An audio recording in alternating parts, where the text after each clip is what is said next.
د افغان ملي ځواکونو د ملاتړ موسسې له لوري په کابل ښار کې 100 بېوزلو او اړمنو کورنیو ته خوراکي توکي وویشل شول.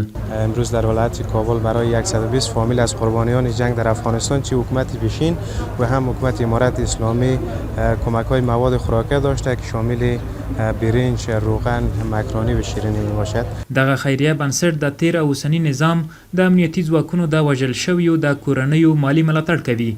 هغه کورنۍ چې سرپرست په جګړو کې له لاسه ورکړی وي دوی ورسره مرستې کوي چې مالی ملاتړ یې به هرمیشت هیوادوال کوي.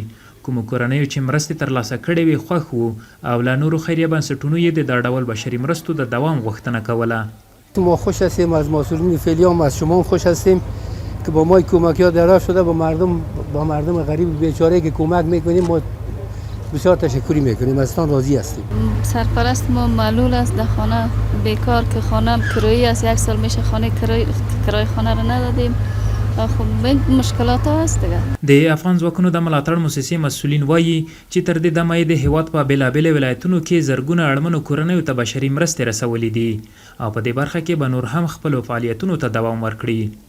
در مجموع 9.2 میلیون در تمام ولایت‌های افغانستان رسیدگی ابتدایی صورت گرفته و برنامه‌های بعدی هم در بخش تعلیمی تحصیلی در بخش‌ها هم داریم. هغه کورنۍ چې په تیرو جګړو کې د سرپرستان له لاسه ورکړي دي اوس مهال له ګڼو اقتصادي ستونزو سره لاس او ګریوان دي.